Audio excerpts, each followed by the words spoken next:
preserving religious freedom, to ensure that no religious group is ever targeted under my administration, and promoting life. President Trump rallies conservatives. Nuclear deal. The president distances himself from Iran after calling it a terrorist country. Papal prayer. The Holy Father joins the outpouring of support for the victims of the California wildfires. And Special Olympics. Pope Francis meets hundreds of soccer players to celebrate the group's amazing milestone. On EWTN News Nightly for Friday, October 13th, 2017.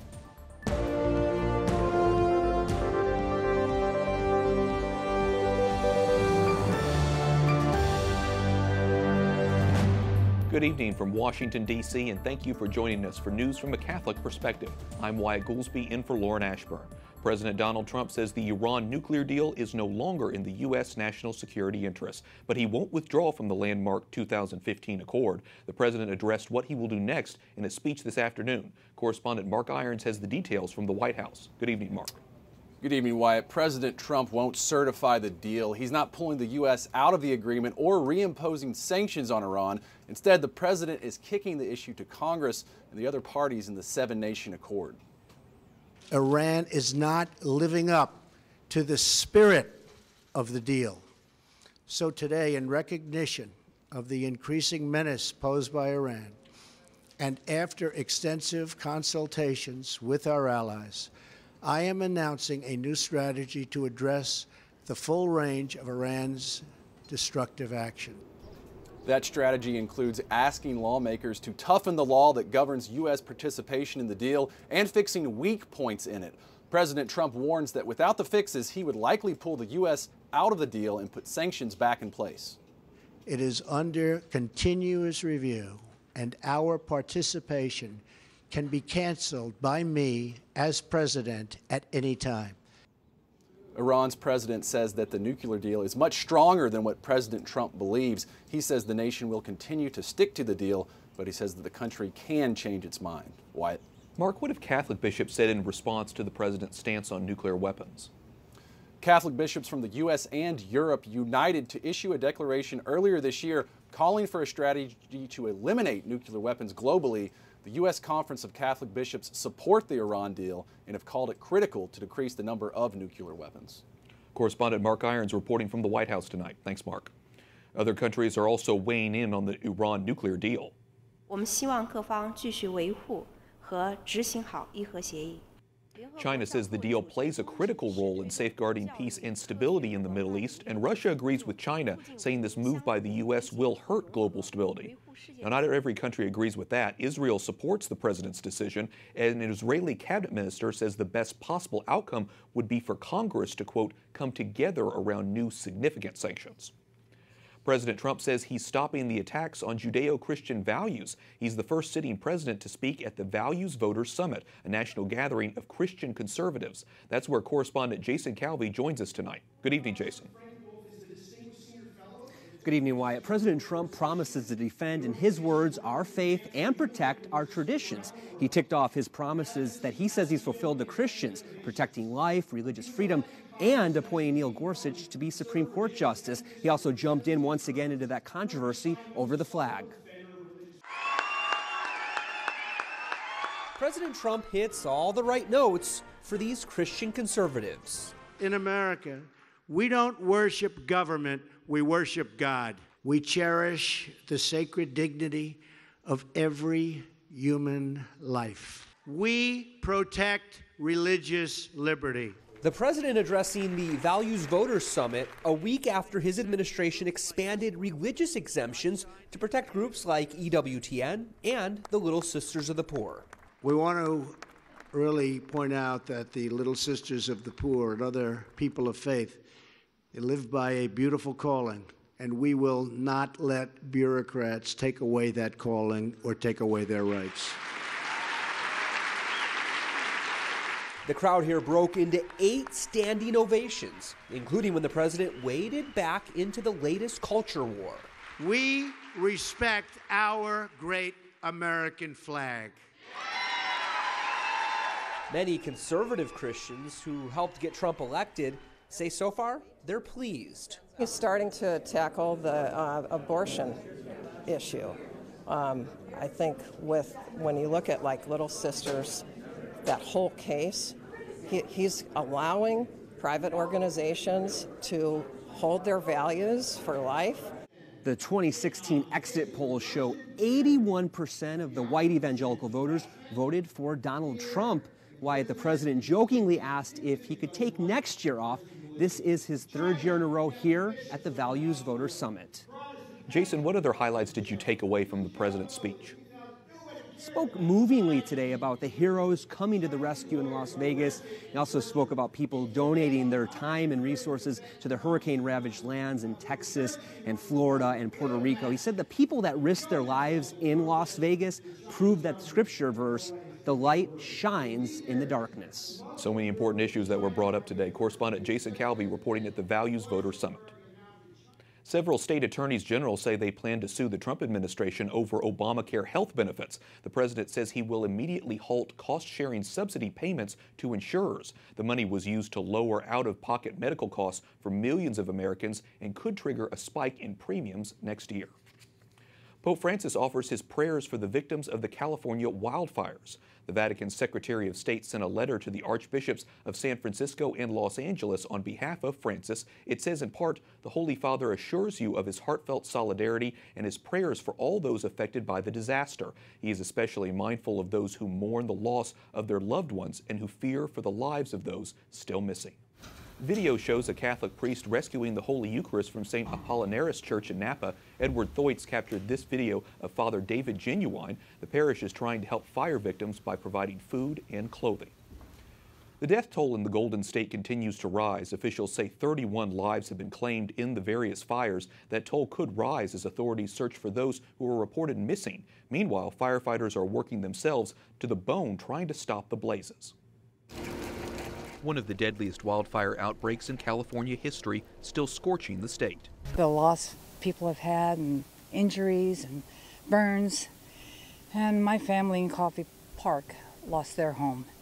And another friend that lives in a mobile area lost a neighbor who didn't make it through the fires. The death toll has risen steadily since Sunday when the blazes began. Thousands of homes have been destroyed, tens of thousands forced to evacuate, and nearly 200,000 acres across the state have been consumed by flames.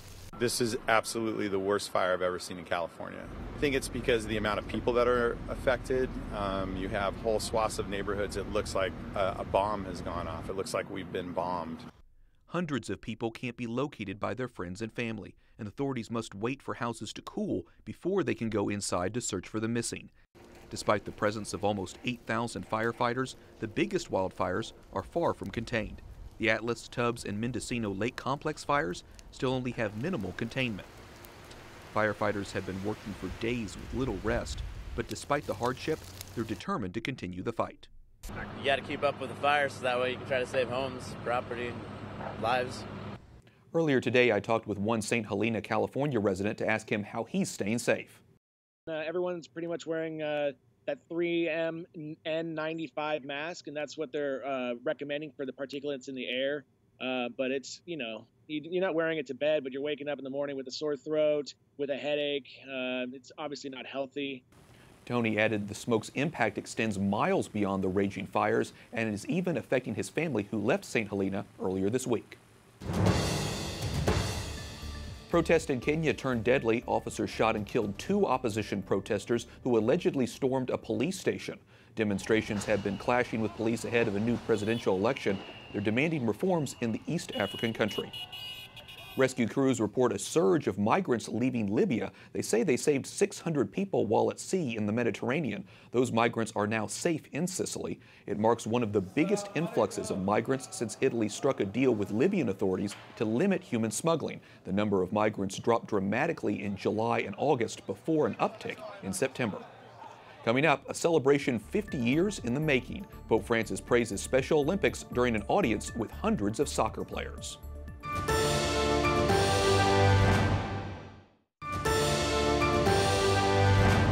Welcome back. I'm Wyatt Goolsby in for Lauren Ashburn. Pope Francis welcomes more than 300 Special Olympic soccer players to the Vatican today, thanking them for promoting inclusion and the dignity of all people.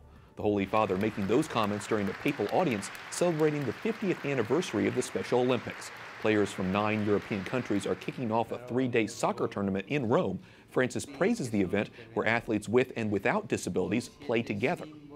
We're joined by Tim Shriver, chairman of the Special Olympics now. Tim, welcome to the program. You and Special Olympic athletes met Pope Francis in the Vatican today. Tell me about the experience and what you said to the Holy Father. I mean, it was actually an extraordinary experience, mostly because of what happened that wasn't scripted. One of our young athletes, a little young woman with Down syndrome, just 3 years old, went up to present the Pope with a bright red pair of Special Olympics tennis shoes, sneakers. They ended up in a long conversation, the two of them, the Pope seeming not to want to be interrupted while he was talking to Gemma. And then the next thing you know, Gemma is up sitting next to him on the dais as he delivered remarks and gave his blessing, displacing one of the wonderful bishops who normally would sit there, but finding herself right at the center of the Holy Father's attention in a way that we really could not have imagined, but which couldn't help but remind us of the words of the gospel, let the children come to me. It was almost as though the Pope was channeling that energy to the whole world. It was beautiful. It does sound like an incredible experience. During your meeting, Pope Francis said sport is a universal language that can promote inclusion. So how does the Special Olympics carry that mission out? Well, as I said to the Holy Father today, I think of Special Olympics athletes almost as prophets. Most of them come from vulnerable conditions where, not because of their medical conditions, but because of the way society has treated them. They've been excluded frequently from schools, from healthcare institutions, from employment, from communities, often even from their own families in parts of the world. So these are people who have endured exclusion and have suffered from oppression, if you will. The Special Olympics experience is all about bridging that, allowing the athlete to come to the center of our attention so that he or she can show us the gift of what it means to include. In this metaphor, the Special Olympics athlete becomes the teacher, the prophet, the icon of inclusion. And as I said to the Holy Father, our athletes can show us how to include all kinds of people. Not just people with intellectual disabilities, which is what we do, but also all kinds of people who are struggling to be included in societies all around the world. Sure, it's such an interesting analogy that you make there. You know, the Special Olympics is celebrating 50 years. You've had a huge impact on children and adults with disabilities and how the world sees them. So reflect on this anniversary, this milestone for a minute, and what do you hope to accomplish for the organization going forward? Well, I hope someday every child with an intellectual disability will attend a regular school in their neighborhood. I hope at that school they'll find a Special Olympics unified sports program where they train together with their non-disabled peers, where they compete together against their neighboring schools, where they learn how to play in the first language, really, of human experience is play. They learn how to accept and understand the beauty of the human family. I mean, this is what this is all about. We're here. The Knights of Columbus have been with us for 50 years. We hope they'll help support us, as the church has and other religious institutions around the world have helped support us in the next 50 years to make the Special Olympics experience not a once a year or a once every other year experience, but an everyday experience in communities around the world. There are so many mothers and fathers who have children with special needs. They're looking for a chance to be proud of their children, to show the world that their children have gifts. They deserve that chance, and if we can help make that possible on playing fields in communities all over the world, at the end of the village road, at the center of the city pavement, no matter where it is, we expect, hope, and are challenging the world to welcome our athletes into the schools of the world. Let us show them how to play unified. Let's create a more unified and inclusive future. Tim, you yourself are Catholic. How has being part of the Special Olympics helped you grow in your Catholic faith over the years?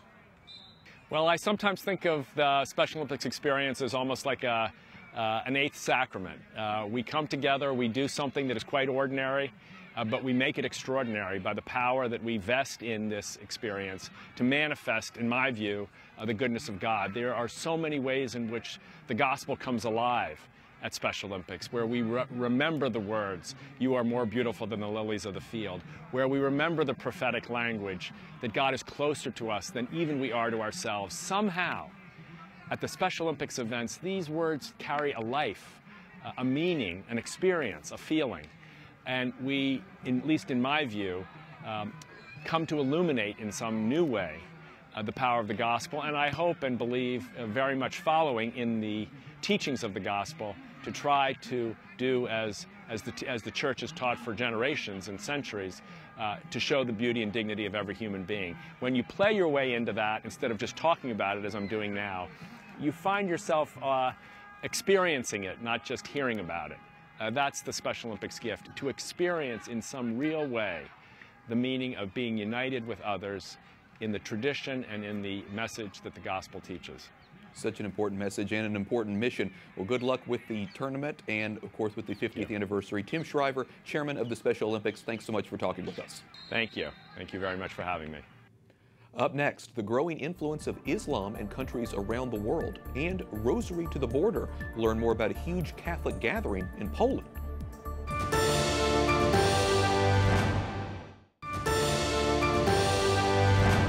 Welcome back. I'm Wyatt Goolsby in for Lauren Ashburn. A new study from the Pew Research Center finds Islam is the most common state religion. 27 countries officially enshrine Islam as their state religion. Only 13 countries designate Christianity as such, but most governments around the world are generally neutral towards religion. More than 100 countries included in the study have no official or preferred religion as of 2015. To delve deeper into the study, we're joined by Dr. Matthew Bunson, EWTN senior contributor and senior editor with the National Catholic Register. So Matthew, the vast majority of countries with a state religion are Islamic. Why is that? Well, historically and culturally, there is very little separation between church and state in Islamic countries, which means, of course, then Islam becomes the official state religion. For those who are thinking about what this actually looks like geographically, from the Atlantic stretching across North Africa all the way to the Indian border, there is a wall, a chain of Muslim countries stretching all that way in which Islam is the official religion of state. We find it also in Asia. What this also means is historically, culturally, religiously, religious minorities suffer under that arrangement. So we see persecution in many Islamic countries of Christian minorities. Okay, well, what about Christianity? Are there countries where there's officially Christian religion, or how are they viewed? Yeah, well, if 1/5 of the world's countries have an official state religion, Islam comprises about 60% of it. Much smaller numbers of official state religions are found in Christian countries. In Europe, for example, there are 9 official state religions. However, we have to be careful about that because we also have a large number of countries where you have Christianity as a preferred religion. Okay. But we also have to clarify that too, and I say that because in those places, religious freedom tends to be the standard, especially in Europe. And we're also seeing, because of the inroads of secularism and relativism, that where you have these officially held religions, like in England with the Church of England, secularism is wearing away the traditional Christian population. And we're starting to see actual hostility in those regions toward the Christian faith. Yeah, there's such nuances when you talk about religion, especially in this day and age. You know, when we think about governments that are hostile towards religion, I want to take a look at this because they have a list of them that include Azerbaijan, China, Cuba, Kazakhstan, Kyrgyzstan, North Korea, Tajikistan, Turkmenistan, Uzbekistan, and Vietnam. All those hostile towards religion. What's the most alarming of all those countries that you think is the most hostile? Well, I think China is certainly on the map for those places right now where Christianity is most in danger of being severely persecuted. We're seeing that already. Most of the countries you listed are actually former republics of the Soviet Union where there has been long-standing hostility. Cuba is another place where Christianity has been persecuted. And of course, sort of one of the most worrisome places anywhere is North Korea. Matthew Bunson, EWTN senior contributor and senior editor with the National Catholic Register. Thanks so much. Great to be with you. Today in Italy, Catholics come together to form a wall to pray the Rosary. It comes just after the Rosary to the Borders event in Poland this past Saturday, where Catholics held rosaries appealing to the Virgin Mary for peace in their country and the world. Joining us now via Skype is Father Paweł Rytel, spokesman of the Polish Bishops' Conference, who participated in the event. Father, tell us what it was like to take part in this massive Rosary event and what inspired it. Actually, several million of Poles prayed the Rosary at the same time throughout the country. It was the largest prayer event in Europe after the World Youth Day. Rosary to the Borders is the name of this initiative, which took place past Saturday. Actually, it was the way to commemorate 100 years anniversary of the apparition of Fatima. It was the answer of what Our Lady asked us. It means prayer. So it is natural that people responded with prayer of the Rosary and with the Holy Mass. It was not only at the borders of Poland, but it was throughout all the country. And why do you think it was so important that so many people came out to participate in the Rosary event? I mean, it is normal in Poland, in certain sense, because the month of October, we have the prayer of Rosary in every church. And devotion to Our Lady of Fatima, which we commemorate actually today, is like in 75 parishes in Poland. Because maybe it is not widely known, but in our country, we have the shrine Gietrzwałt, where 140 years ago appeared Our Lady, like in Fatima, in Lourdes, in La Salette, and it was recognized by the church. And what Our Lady asked was the same as she asked in Fatima, in Lourdes, in other places. Please, pray the Rosary. And people took it very seriously. So for years, people were praying the Rosary. So Sure. now actually it is something normal for Poland.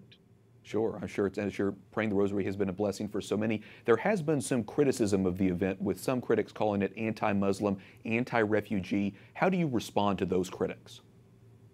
Thank you for asking this, because the prayer is never against anybody, but always for somebody. So in this time, I spoke with the lay people who actually are organizers of this initiative, because this came from the lay people. And they said that the intention of this prayer is the prayer for peace. The organizers indicated that the intention of prayer is for peace in Europe and in the world, so that the walls of hatred and hostility may be destroyed. Father Paweł Rytel, spokesman of the Polish Bishops' Conference, thanks so much for talking with us about the event. Thank you very much. A good reminder for all of us about the power of prayer and the Rosary. Well, that wraps up our newscast for tonight. For the entire EWTN News Nightly team, I'm Wyatt Goolsby. We'll see you back here Monday with more news from a Catholic perspective. Good night and God bless.